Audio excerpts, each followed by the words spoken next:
में से कोई भी अपने घर और गांव से दूर शहर जाकर किसी अनजान जगह या किसी अनजान किराए के कमरे में रह चुका है, तो शायद आपको इस बात का अंदाजा होगा कि किसी भी अनजान जगह में रहना कई बार हमें बहुत बड़ी मुसीबत में डाल देता है। अगर गलती से भी हम किसी ऐसी जगह पर रहने लग जाते हैं जिसके अतीत के बारे में हमें कुछ भी नहीं पता होता है कि वहां पर हमारे रहने से पहले क्या हुआ था और क्या वो जगह अब हमारे वहां रहने के लायक है या नहीं, तो कई बार ऐसी अनजान जगह पर रहने की वजह से बहुत से लोगों के जीवन में ऐसे हादसे होते हैं जिन हादसों की वजह से कहीं ना कहीं उनकी पूरी जिंदगी खराब हो जाती है, या फिर यूं कहें कि उन हादसों का पूरी उम्र भर के लिए उनके जीवन पर एक बड़ा प्रभाव पड़ जाता है। तो आज की हमारी जो कहानी है वो भी एक ऐसी ही अनजान जगह की खौफनाक कहानी है जिस जगह पर जाकर रहना एक लड़के को एक ऐसे हादसे से रूबरू करवाता है जिसके बारे में उसने अपने जीवन में कभी कल्पना भी नहीं की थी। और आज उस लड़के के साथ घटित उस घटना को मैं आपके सामने कहानी के रूप में प्रस्तुत करने जा रहा हूँ। लेकिन कहानी को शुरू करने से पहले, जैसा कि मैं आप लोगों से हमेशा कहता हूँ कि वैसे तो आप लोगों ने बहुत सी हॉरर कहानियां सुनी होंगी, लेकिन मुझे पूरी उम्मीद है कि आज की हमारी ये कहानी सुनकर आपको सच में डर का एहसास होने वाला है। बस मेरी आपसे इतनी गुजारिश है कि आप अगर इस कहानी को पूरा सुनेंगे तो आपको सच में बहुत ज्यादा मजा आने वाला है। साथ ही अगर आप पहली बार हमारे इस चैनल पर आए हैं तो चैनल को अभी सब्सक्राइब कर लीजिए। ऐसा करने से हमारी और आपकी नजदीकियां बढ़ जाएगी और आगे आने वाली वीडियो आप तक आसानी से पहुंच जाएगी। तो ज्यादा समय ना लेते हुए जल्दी से अपनी कहानी को शुरू करते हैं। दोस्तों, आज की हमारी जो कहानी है वो राहुल नाम के एक लड़के की है। तो चलिए अब ये कहानी राहुल के पॉइंट ऑफ व्यू से सुनते हैं। दोस्तों, मेरा नाम राहुल है और मैं राजस्थान के पाली जिले का रहने वाला हूँ। जब ये घटना मेरे साथ हुई उस वक्त मैं अपने घर से 12वीं क्लास पास करने के बाद सीकर अपनी नीट की तैयारी करने के लिए गया था। दरअसल सीकर भी राजस्थान में कोटा की तरह ही एक एजुकेशन हब है और वहां भी देश के अलग अलग कोने से कई बच्चे अपने भविष्य को बनाने की उम्मीद में आते हैं और मैं भी उन्हीं बच्चों में से एक था जो अपने भविष्य के सपनों को साकार करने की उम्मीद में सीकर गया था। लेकिन मुझे क्या पता था कि वहां जाने के बाद मेरे साथ एक ऐसी घटना होगी जिसके बाद मैं कभी भी सीकर तो क्या बल्कि अपने घर के अलावा कहीं पर भी जाने की स्थिति में नहीं रहूंगा। दरअसल जब मैं 12वीं क्लास पास करने के बाद सीकर गया तो वहां पर सबसे बड़ी समस्या ये थी कि मुझे वहां पर रहने के लिए अकेले का कोई किराए का मकान नहीं मिल रहा था और सिर्फ वहां पर रहने का एक ही ऑप्शन था कि हॉस्टल में किराए का कमरा लेकर रहा जाए। तभी मेरे पिताजी ने मुझसे कहा कि कोई बात नहीं, तुम हॉस्टल में रह लो। तभी मैं मेरे पिताजी की बात मानकर अपनी कोचिंग से थोड़ी ही दूर एक हॉस्टल में रहने लगा। शुरुआत के दिनों में तो मुझे सब कुछ ठीक ही लग रहा था। शुरू में तो मुझे कुछ भी ऐसा नहीं लग रहा था जिसकी वजह से मुझे ऐसा महसूस हो कि मेरे आसपास कुछ अजीब चीजें हो रही हैं। लेकिन जैसे ही 1-2 हफ्तों का समय गुजरा तो फिर उस हॉस्टल में मेरे साथ कुछ अजीब चीजें होना शुरू हो गई थी। जब मैं अपना कमरा बंद करके रात को पढ़ाई किया करता था तो उस वक्त मुझे ऐसा लगता था कि जैसे मेरे कमरे के दरवाजे के बाहर कोई इधर से उधर बार जा रहा है। पहले तो मैंने उस चीज को नजरअंदाज किया और अपना ध्यान सिर्फ पढ़ाई में लगाने की कोशिश की, लेकिन अब धीरे धीरे उस कदमों की चलने की आवाज मुझे बहुत ज्यादा परेशान करने लगी थी। इसी वजह से मैंने एक बार उठकर बाहर जाकर देखने की सोची और जब मैंने अपने कमरे का दरवाजा खोलकर बाहर देखा तो उस वक्त मुझे बाहर कोई भी दिखाई नहीं देता है। फिर मैं अपने कमरे का दरवाजा बंद करके वापस अपनी कुर्सी पर बैठकर पढ़ाई करने लगता हूँ। जिस दिन से मेरे साथ ये घटनाएं होना शुरू हुई थी उस दिन की उस पहली रात में तो मेरे साथ सिर्फ इतना ही हुआ, लेकिन जैसे जैसे दिन गुजरते गए वैसे वैसे उन घटनाओं का होना भी बढ़ता जा रहा था। दरअसल मैं मेरे कमरे में अकेला रहता था। वैसे तो हॉस्टल में हर कमरे में 2 लड़के रहते थे, लेकिन मैं मेरे घर में शुरू से ही अकेला रहा हूँ तो मुझे अकेला रहने की ही आदत है और इसी वजह से मैंने उस हॉस्टल में भी अकेले के लिए ही कमरा लिया था। अब उस वक्त वो जो हॉस्टल था जिसमें मैं रहता था उस हॉस्टल की बनावट कुछ ऐसी थी कि उसके दोनों तरफ किसी जेल की तरह तो कमरे थे और बीच में उसमें बरामदा था और मेरा जो कमरा था वो उस हॉस्टल में सबसे लास्ट के कोने में था और मेरे कमरे के सामने ही बाथरूम हुआ करता था, जिसको मेरे अगल बगल के कमरों के सभी लड़के यूज में लिया करते थे। अब पहली रात तो मेरे साथ सिर्फ वही चीज होती है, लेकिन जैसे ही अगला दिन आता है और जब मैं कोचिंग से दोपहर को वापस आता हूँ, तो मेरे कमरे के बाहर उस बरामदे में फर्श पर मुझे काफी ज्यादा कीचड़ दिखाई देता है और उस कीचड़ में मुझे किसी के पैरों के बड़े बड़े निशान दिखाई देते हैं। उनको देखकर ऐसा लग रहा था कि जैसे कोई बड़ा आदमी या कोई बड़ी औरत अपने पैरों को कीचड़ में करके यहाँ से गुजरा हो। लेकिन मुझे जो सबसे अजीब बात लगी वो ये थी कि मेरा कमरा उस हॉस्टल में सबसे लास्ट में था और अगर बाहर से कोई आदमी कीचड़ में पैरों को करके वहां पर आता तो फिर फर्श पर शुरू से ही उसके पैरों के निशान रहते, लेकिन बाकी के कमरों के सामने बरामदे में ऐसा कुछ भी नहीं था। सिर्फ मेरे कमरे के सामने ही उस कीचड़ से सने हुए पैरों के निशान थे। तभी मैंने उस चीज को भी नजरअंदाज किया और अपने कमरे को खोलकर उसमें पढ़ाई करने लगा।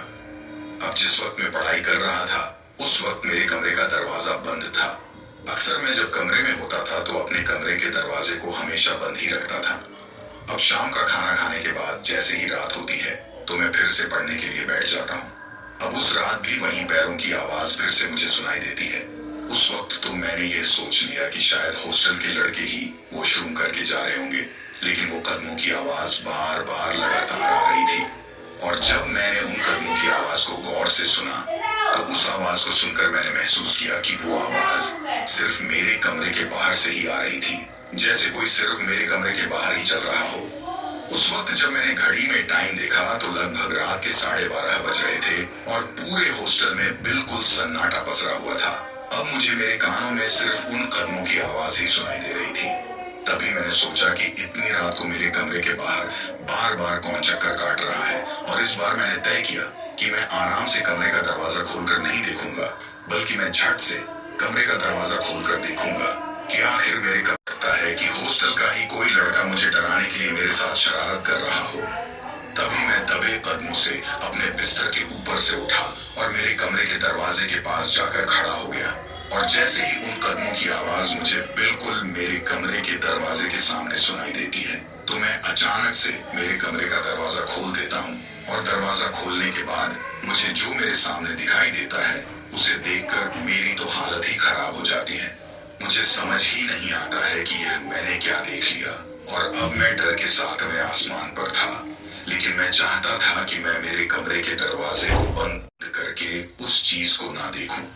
अब मैं मेरे हाथ से उस कमरे के दरवाजे को बंद करना चाह रहा था, लेकिन मेरा हाथ बिल्कुल भी काम नहीं कर रहा था। यहाँ तक कि मेरे शरीर का कोई भी हिस्सा हिल ही नहीं रहा था। मुझे ऐसा लग रहा था कि जैसे मैं वहीं पर जम गया हूँ और अब मैं आंखें फाड़ फाड़ कर मेरे सामने जो कोई खड़ा था उसे देख रहा था। और यकीन मानो कि अगर वैसे माहौल में उस वक्त अगर ऐसी चीज कोई भी इंसान देख लेता है तो मेरे हिसाब से तो शायद उसे वहीं पर हार्ट अटैक आ जाएगा और उसकी वहीं पर मौत हो जाएगी। क्योंकि जब मैंने मेरे कमरे का दरवाजा अचानक से खोला तो मुझे मेरे सामने एक औरत खड़ी दिखाई देती है जिसने साड़ी पहन रखी थी, लेकिन उसकी जो साड़ी थी वो थोड़ी ऊपर उठी हुई थी, यानी कि नॉर्मली औरतें जैसे साड़ी पहनती हैं उसने वैसे उस साड़ी को नहीं पहन रखा था, बल्कि वह उसके घुटनों तक ऊपर उठी हुई थी और उसके पैर देखकर तो मुझे समझ ही नहीं आ रहा था कि यह किसी इंसान के पैर हैं या किसी जानवर के, क्योंकि उसके पैर एक तो बुरी तरीके से फटे हुए थे, इसके साथ ही उनका रंग किसी बैंगन की तरह काला और मटमैला था और उसके पैरों के नाखून उसके पैरों की उंगलियों से भी ज्यादा लंबे थे।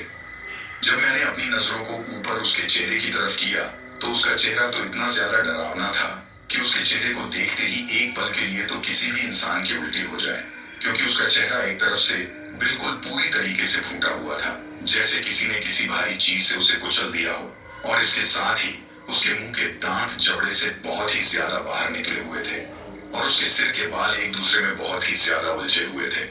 अब आप कल्पना कीजिए कि वह मंजर मेरे लिए कितना भयानक और डरावना रहा होगा।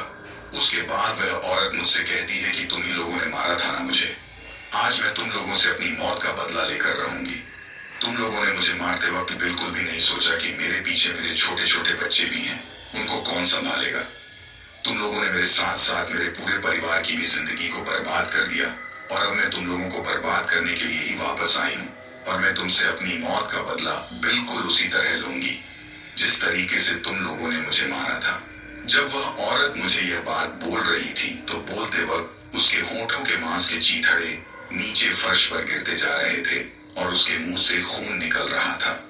मुझे यह बातें बोलते हुए वह औरत अजीब तरीके से घुर्रा रही थी और उसे देखकर मुझे यह समझ आ गया था कि यह कोई इंसान नहीं है बल्कि कोई चुड़ैल या डायन है और शायद इसके साथ यहीं पर कुछ हुआ होगा। तभी ये मुझसे कह रही है कि ये मुझसे अपनी मौत का बदला लेकर रहेगी। उस वक्त मैं कहना तो बहुत कुछ चाहता था लेकिन मेरे हलक से आवाज भी नहीं निकल रही थी। मैं जोर से चिल्लाना चाहता था लेकिन चाहते हुए भी मैं चिल्ला नहीं पा रहा था। मुझे इस बात का अंदाजा हो गया था कि शायद अब थोड़ी ही देर में यह औरत मुझे मार डालेगी और जैसा मैंने सोचा था मेरे साथ हुआ भी बिल्कुल वैसा ही। मुझसे वो सब बातें कहने के बाद वो औरत धीरे धीरे अपने कदमों को मेरी तरफ बढ़ाने लगती है और मेरी तरफ अपने कदमों को बढ़ाते बढ़ाते उसने अचानक से मेरा गला पकड़ लिया और वह उछलकर मेरे कंधों के ऊपर बैठ गई, जिसकी वजह से मैं धड़ाम से फर्श पर गिर गया। अभी वो मेरी गर्दन को इतनी जोर से खींच रही थी कि मुझे ऐसा लग रहा था कि आज यह औरत मेरी गर्दन को उखाड़ कर मुझे मार ही डालेगी। लेकिन मेरे फर्श पर गिरने की आवाज इतनी तेज आती है कि मेरे बगल के कमरे से 2-3 लड़के उठकर वहां आते हैं और जब वो वहां आते हैं तो वो देखते हैं कि मैं फर्श पर गिरा हुआ हूं और अपनी गर्दन को अपने दोनों हाथों से पकड़ रखा है। लेकिन उन्हें उस वक्त मेरे अलावा पूरे कमरे में कोई भी दिखाई नहीं देता है। तभी वह मेरे पास आकर मुझसे कहते हैं कि भाई क्या हुआ, तू इस तरह फर्श पर क्यों पड़ा हुआ है और तू ऐसी क्या हरकतें कर रहा है, कहीं तुझे कोई मिर्गी का दौरा तो नहीं आता है ना। तभी मैं उन लोगों को मेरे साथ हुई उस घटना के बारे में बताता हूँ तो वो लोग मेरी बात सुनकर हंसने लगते हैं और मुझसे कहते हैं कि तुम अकेले कमरे में रहते हो इसीलिए तुम्हें डर लग रहा है और मुझसे इतनी बात कहकर वो लोग अपने अपने कमरों में चले जाते हैं। उसके बाद वो रात तो मैंने जैसे तैसे गुजरी और दूसरे दिन सुबह उठते ही हॉस्टल के मालिक को मेरे साथ हुई उस घटना के बारे में बताया। लेकिन जैसे ही मैंने हॉस्टल के मालिक को मेरे साथ हुई उस घटना के बारे में बताया तो मुझे उसके हाव भाव में कुछ अजीब सा बदलाव दिखाई देता है। वह मुझसे कहता है कि नहीं नहीं, ऐसा कुछ भी नहीं है, शायद वो सब तुम्हारे मन का वहम ही होगा और तुम कमरे में अकेले रहते हो इसीलिए शायद तुम डर गए होंगे। हमारे हॉस्टल में तो ऐसा कुछ भी नहीं है।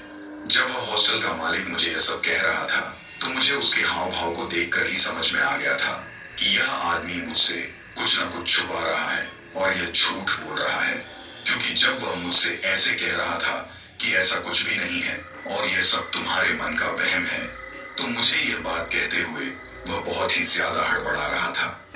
ऐसा लग रहा था कि जैसे उसका कोई झूठ पकड़ा गया हो। उसके बाद उस दिन भी मैं कोचिंग चला जाता हूँ लेकिन कोचिंग में भी मेरा पढ़ाई में ध्यान नहीं लगता है और मेरे दिमाग में बार बार पिछली रात मेरे साथ हुई वह घटना घूम रही थी। मुझे समझ में नहीं आ रहा था कि आखिर वह औरत कौन थी और वह मुझे ऐसा क्यों कह रही थी कि मैं तुमसे अपनी मौत का बदला लेकर रहूंगी। उसके बाद मैंने मन ही मन सोचा कि क्या मुझे मेरे साथ हुई इस घटना के बारे में मेरे घर वालों को फोन करके बताना चाहिए। तब मैंने सोचा कि अगर मैं घर वालों को इसके बारे में बताऊंगा तो घर वाले फालतू में ही परेशान होंगे। लेकिन मेरा मन अब उस कमरे में रहने के लिए बिल्कुल भी नहीं मान रहा था। तभी उस दिन जैसे ही शाम होती है तो मैं अपने बगल के कमरे वाले लड़कों के पास पढ़ाई करने के लिए चला जाता हूँ। लेकिन रात को लगभग 2 बजे तक पढ़ाई करने के बाद वह दोनों लड़के मुझसे कहते हैं कि देख भाई अब हम तो सो रहे हैं, सुबह जल्दी उठकर कोचिंग भी जाना है और अब तू भी तेरे कमरे में जाकर सो जा। तभी मैं उन लोगों से कहता हूँ कि यार मैं मेरे कमरे में जाकर कैसे सो सकता हूँ। कल रात मेरे साथ जो कुछ भी हुआ उसके बाद मुझे एक पल के लिए भी उस कमरे में नहीं रहना। उस कमरे में जाते ही मुझे बहुत ज्यादा डर लगता है। उसके बाद वह लड़के मुझसे कहते हैं कि अरे ऐसा कुछ भी नहीं है, शायद वह तेरे मन का वहम ही था। तू ऐसा कर कि आज रात तेरे कमरे में ही सो जा और अगर आज भी तेरे साथ ऐसा कुछ होता है तो फिर इसके बाद हम लोग उस बात को थोड़ा सीरियस लेंगे और अगर तेरे साथ ऐसा कुछ भी नहीं होता है तो फिर तू ये सोचना कि कल रात को तेरे साथ जो कुछ भी हुआ था वो सब तेरे मन का वहम ही था। तभी मैं उन लोगों की बात मानकर अपने कमरे में आ जाता हूँ और चुपचाप जाकर अपने बिस्तर पर सो जाता हूँ। उन दिनों गर्मियों का मौसम था और रात को सोते वक्त मुझे बहुत ज्यादा गर्मी लगती है। इसीलिए मैंने लेटे लेटे ही मेरे मन में सोचा कि मैं उठकर मेरे कमरे की खिड़की को खोल देता हूँ। इससे थोड़ी बाहर की ठंडी हवा आएगी तो मुझे इतनी ज्यादा गर्मी नहीं लगेगी। उस वक्त तक हॉस्टल के मालिक ने कमरों के अंदर पंखे नहीं लगा रखे थे। हमने उसे एक दो बार कहा भी था, पर उसने कहा कि जल्द ही एक दो हफ्तों में पंखे लगा दिए जाएंगे और अभी तो इतनी गर्मी भी नहीं पड़ रही है, तो तुम लोग थोड़े दिन काम चलाओ। इसी वजह से हम लोगों को रात को सोते वक्त कमरे में बहुत ज्यादा गर्मी लगती थी और तभी मैंने उठकर उस खिड़की को खोलने का सोचा। अब जैसे ही मैं उठकर उस खिड़की के पास जाता हूँ और उस खिड़की को खोलता हूँ तो खिड़की को खोलते ही मुझे सामने की तरफ एक बड़ा सा ग्राउंड दिखाई देता है और खिड़की खोलते ही उस बड़े से ग्राउंड के अंदर मुझे वही औरत फिर से दिखाई देती है जो कि मुझे अपनी ओर आने का इशारा कर रही थी और उसे फिर से देखकर मैं काफी ज्यादा डर जाता हूँ। लेकिन इस बार वह मुझसे काफी दूर ग्राउंड में खड़ी हुई मुझे दिखाई देती है। तभी मैं उस खिड़की को ऐसे कि ऐसे ही खुला छोड़कर भागकर अपने बगल वाले रूम में उन लड़कों के पास जाता हूँ और उनसे कहता हूँ कि भाई तुम जल्दी मेरे साथ चलो। तभी वह लड़के कहते हैं कि अरे यार सोने दे, सुबह उठकर कोचिंग भी जाना है। तो मैं उनसे कहता हूँ कि एक बार तुम चलो तो सही मेरे साथ, मुझे तुम्हें कुछ दिखाना है। तभी वे दोनों लड़के मेरे साथ मेरे कमरे में आते हैं और फिर मैं उन्हें उस खिड़की के पास लेकर जाता हूँ और उन्हें उस ग्राउंड में देखने के लिए कहता हूँ। तभी वो दोनों खिड़की से उस ग्राउंड की तरफ झांकते हैं और मुझसे कहते हैं कि क्या हुआ, कुछ भी तो नहीं है वहां, पूरा ग्राउंड खाली पड़ा है। उसके बाद मैं भी खिड़की से झांककर ग्राउंड में देखता हूँ, लेकिन उस वक्त मुझे वहां पर कुछ भी दिखाई नहीं देता है। फिर वह दोनों लड़के मुझसे कहते हैं कि भाई अब और ज्यादा परेशान मत करना, हमें सोने दे, सुबह कोचिंग जाना है। और मुझसे इतना कहकर वो दोनों लड़के अपने अपने कमरों में जाकर सो जाते हैं। लेकिन अब मेरे डर का स्तर इतना ज्यादा बढ़ चुका था कि मैंने सोचा कि मैं गर्मी ही मर लूंगा, लेकिन मैं इस खिड़की को नहीं खोलूंगा। और फिर मैंने उस खिड़की को बंद कर दिया और अपने कमरे के दरवाजे को भी बंद कर लिया और मैं अब बिस्तर पर लेटा हुआ था, लेकिन डर के मारे मुझे नींद नहीं आ रही थी। अभी मैं अपने बिस्तर पर लेटा हुआ था कि तभी मुझे मेरे दरवाजे पर किसी के खटखटाने की आवाज सुनाई देती है। मुझे ऐसा लगता है कि जैसे बाहर से कोई मेरे दरवाजे को खटखटा रहा है। तभी मैं कुछ देर तक तो उस चीज का कोई भी जवाब नहीं देता हूँ, लेकिन थोड़ी ही देर बाद दरवाजे के खटखटाने की आवाज बहुत तेज हो जाती है। अब जो कोई भी बाहर था वह बहुत जोर जोर से मेरे दरवाजे को खटखटा रहा था। तभी मैंने हिम्मत करके एक बार आवाज लगाई कि कौन है बाहर, जो इतनी जोर से दरवाजा खटखटा रहा है। लेकिन मेरे इतना कहने पर भी बाहर से कोई आवाज नहीं आती है। जब बाहर से किसी की भी कोई भी आवाज नहीं आती है तो मैंने भी सोच लिया था कि मैं दरवाजा नहीं खोलूंगा। लेकिन अब धीरे धीरे वह जो कोई भी बाहर था वह बहुत तेज मेरे दरवाजे को बजाने लगा था और अब वह जो कोई भी था वो दरवाजे को खटखटा नहीं रहा था, बल्कि वह दरवाजे पर बहुत जोर जोर से मार रहा था। और ये सब होने के बाद मैं बहुत ही ज्यादा डर गया था। मेरे पूरे बदन में पसीना आने लगा था। मुझे ऐसा लग रहा था कि जैसे शायद बाहर वही चुड़ैल या डायन है जो आज इस दरवाजे को तोड़कर मुझे जान से मार देगी। तभी मैंने फटाफट अपने फोन को ढूंढना शुरू किया और अपने घर पर अपने पापा को फोन मिलाया और उन्हें तुरंत फोन करके कहा कि आप हॉस्टल के मालिक को कहिए कि वह तुरंत मेरे कमरे में आए, यहाँ पर मेरे साथ कुछ भी ठीक नहीं हो रहा है। तभी पापा ने मुझसे पूछना चाहा कि क्या हुआ तुम्हारे साथ। तभी मैंने उनसे कहा कि ज्यादा टाइम नहीं है, आप तुरंत हॉस्टल के मालिक को फोन करके बोलिए कि वह मेरे पास आए। तभी कुछ ही देर बाद मेरे पापा का मेरे पास वापस फोन आता है और वो मुझसे कहते हैं कि हॉस्टल का मालिक तो फोन ही नहीं उठा रहा, शायद वह सो गया होगा। तभी मैंने फोन पर सारी बात पापा को बताई और मेरी बात सुनने के बाद वह बहुत ही ज्यादा घबरा गए और उन्होंने कहा कि मैं अभी वहां पर आ रहा हूँ। तभी मैंने पापा से कहा कि पापा आप कैसी बातें कर रहे हो, जब तक आप यहाँ आओगे तब तक तो सुबह हो जाएगी और तब तक बहुत देर हो जाएगी। ये जो कोई भी मेरे कमरे के बाहर है ये बहुत तेज तेज कमरे के दरवाजे को मार रहा है, जैसे कि यह दरवाजे को तोड़ ही देगा। तभी मुझे और मेरे पापा को बात करते हुए शायद मेरी मम्मी सुन लेती है और वह पापा से पूछती है कि क्या हुआ। उसके बाद पापा मम्मी को सारी बात बताते हैं तो मम्मी तुरंत पापा से फोन लेकर मुझसे कहती है कि बेटा तुम ऐसा करो कि फोन को तो काट दो। और तुरंत अपने फोन में हनुमान चालीसा या भगवान के जो कोई भी भजन हो सके वो चला दो और उसकी फुल आवाज कर दो। और जब तक हम लोग तुम्हारे पास नहीं पहुंच जाए तब तक तुम फोन में भजन को चालू ही रखना। तब मैंने मम्मी से कहा कि ठीक है, और मैंने तुरंत उनका फोन काटा और अब अपने फोन में मैंने सबसे पहले हनुमान चालीसा शुरू करने की सोची। और आप यकीन नहीं मानोगे कि जब मैं अपने फोन में हनुमान चालीसा चलाने ही वाला था तभी मेरे कमरे का दरवाजा बहुत जोर जोर से आवाज करता है। अब मुझे ऐसा लग रहा था कि जैसे कोई जोर जोर से मेरे दरवाजे पर लात मार रहा है। और अब मेरे कमरे के दरवाजे की जो अंदर से मैंने कुंडी लगा रखी थी वह भी अब थोड़ी थोड़ी उखड़ने लगी थी। मुझे ऐसा लग रहा था कि जैसे कुछ ही देर में यह दरवाजा टूट जाएगा। बाहर जो कोई भी था वह बहुत तेज मेरे कमरे के दरवाजे पर लात मार रहा था। उस वक्त मेरे हाथ पैर बिल्कुल भी काम नहीं कर रहे थे और मेरा पूरा शरीर बुरी तरीके से कंपन करने लगा था। यहाँ तक कि जब मैंने अपने फोन में हनुमान चालीसा चलाने की कोशिश की तो मेरे हाथ की उंगलियां भी काम नहीं कर रही थी और मेरे हाथ भी कंपन कर रहे थे।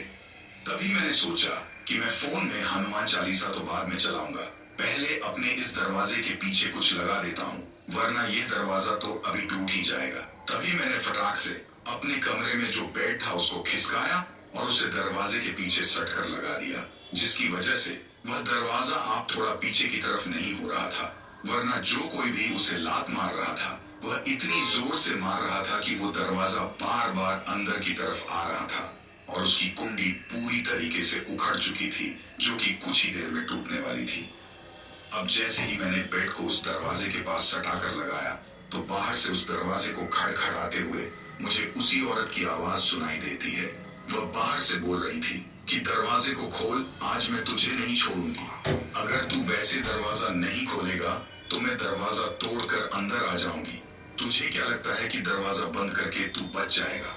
आज मैं तुझे बिल्कुल भी नहीं छोड़ूंगी।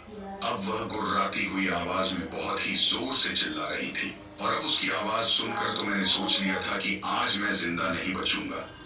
तभी मेरे दिमाग में फिर से वही बात आती है कि मम्मी ने मुझे कहा था कि फोन में हनुमान चालीसा या कुछ भजन चलाना, और अब मुझे मेरे बचने की सिर्फ यही एक उम्मीद लग रही थी, क्योंकि मैंने भी सुना था कि भूत वगैरह जो भी होते हैं वो हनुमान चालीसा या भजनों को सुनने के बाद वहां से भाग जाते हैं। तभी मैंने अपने फोन को उठाया, लेकिन उस वक्त मेरे हाथ पैर इतने ज्यादा कांप रहे थे कि मेरे हाथ से वो फोन भी छूट जाता है और नीचे फर्श पर गिर जाता है, और फर्श पर गिरते ही वो फोन अपने आप ही बंद हो जाता है। ये देखकर तो मुझे मेरे बचने की सारी उम्मीदें बंद होती नजर आती हैं। अब जैसे ही मैंने फोन को वापस उठाया और उसे सही करने की कोशिश करने लगा, तभी वह चुड़ैल बार बार बाहर से बोल रही थी कि तुझे क्या लगता है कि तू आज बच जाएगा? आज तू नहीं बचेगा। आज ही के दिन तुम लोगों ने मिलकर मुझे मारा था और आज मैं तुम्हें बिल्कुल भी जिंदा नहीं छोड़ूंगी। तभी मैंने किसी तरह कोशिश करके उस फोन को दोबारा से चालू किया, लेकिन जब मैंने उसको चालू किया तो उसकी बैटरी अपने आप ही बहुत ही ज्यादा लो हो चुकी थी और अब सिर्फ वह 5% ही थी। तभी मैंने उस फोन को भागकर चार्ज में लगाने की सोची और अब मैं उस फोन को चार्ज में लगाने के लिए चार्जर की तरफ बढ़ ही रहा था कि तभी अचानक से मेरे कमरे की लाइट चली जाती है और उसके बाद तो उस अंधेरे में मेरी तो फट के हाथ में आ जाती है। एक तो पूरे कमरे में अंधेरा और ऊपर से इतनी ज्यादा गर्मी, जिसकी वजह से मैं पूरा पसीना पसीना हो गया था, और इसके साथ ही कमरे के दरवाजे के बाहर खड़ी उस औरत की वो भयानक आत्मा जो बार बार मेरे कमरे के दरवाजे को तोड़ने की कोशिश कर रही थी। अब आप कल्पना कर सकते हो कि उस वक्त मेरे ऊपर क्या बीत रही होगी। तभी मैंने सोचा कि फोन की बैटरी 5% है तो क्या हुआ, हनुमान चालीसा तो चल ही सकती है। तभी मैंने मेरे फोन में हनुमान चालीसा चला दी और उसकी आवाज को पूरा बढ़ा दिया था। अब मेरे हनुमान चालीसा चलाते ही उस चुड़ैल ने मेरे दरवाजे पर लात मारना बंद कर दिया था और अब वह चिल्लाते हुए शायद हॉस्टल के बाहर की तरफ जा रही थी और वह जोर जोर से चिल्लाकर कह रही थी कि आज तूने ठीक नहीं किया, मैं तुझे नहीं छोड़ूंगी। अभी मेरे फोन में हनुमान चालीसा चल ही रही थी कि तभी मेरा फोन अचानक 0% पर आकर फिर से बंद हो जाता है और जैसे ही फोन बंद होता है तो हनुमान चालीसा भी बंद हो जाती है और हनुमान चालीसा की आवाज को बंद होते ही वह औरत फिर से दौड़कर मेरे कमरे के बाहर आती है और इस बार वह इतनी जोर से मेरे कमरे के दरवाजे को लात मारने लगती है कि मुझे ऐसा लग रहा था कि अब 1 मिनट में तो मेरा दरवाजा टूट ही जाएगा। तभी मैंने मेरे मन में सोचा कि फोन में हनुमान चालीसा बंद हुई तो क्या हुआ, मैं तो हनुमान चालीसा बोल ही सकता हूँ।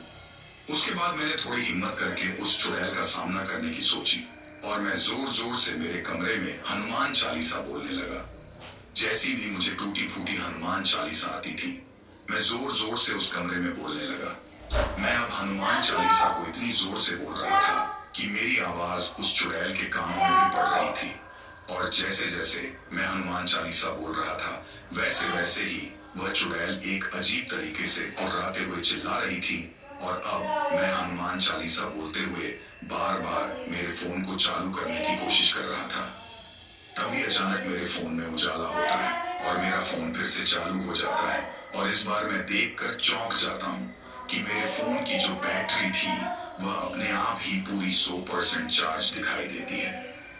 इसके बाद मैंने फिर से अपने फोन में हनुमान चालीसा चला दी थी और हनुमान चालीसा के चलते ही उस चुड़ैल की आवाज फिर से आना बंद हो जाती है।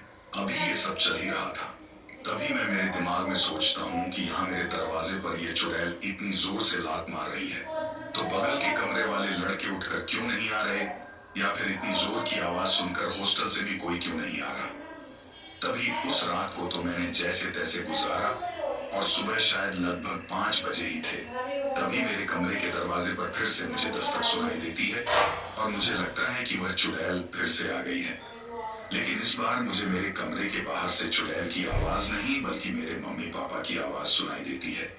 लेकिन उनकी आवाज को सुनने के बाद भी मैंने दरवाजा नहीं खोला, क्योंकि मैंने सुना था कि यह जो भूत प्रेत और चुड़ैल वगैरह होती है, ये किसी भी इंसान की आवाज निकाल सकती है। लेकिन उस दिन सच में मेरे कमरे के बाहर मेरे मम्मी पापा ही थे और उनके बार बार मुझे आवाज लगाने के बाद भी जब मैंने दरवाजा नहीं खोला तो उन्हें मेरी बहुत ज्यादा चिंता होती है और फिर वह मेरे फोन पर फोन करते हैं।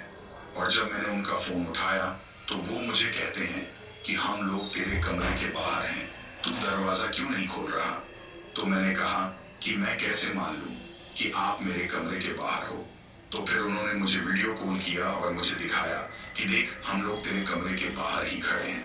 फिर मैंने दरवाजा खोला और दरवाजा खोलते ही मैंने देखा कि बाहर की तरफ मेरे मम्मी पापा ही खड़े थे। और मेरे मम्मी पापा को देखते ही मैं फूट फूट कर रोने लगता हूँ और मैं भागकर मेरी मम्मी को गले लगा लेता हूँ। उसके बाद मेरे रोने की आवाज सुनकर मेरे बगल के कमरे वाले लड़के भी उठकर बाहर आ जाते हैं और वह मुझसे पूछते हैं कि भाई क्या हुआ। तो मैं उन लोगों के ऊपर गुस्सा करते हुए कहता हूँ कि कल रात मेरे साथ इतना कुछ हुआ और इतनी आवाजों को सुनने के बाद भी तुम लोग अपने कमरों से बाहर निकाल कर नहीं आए।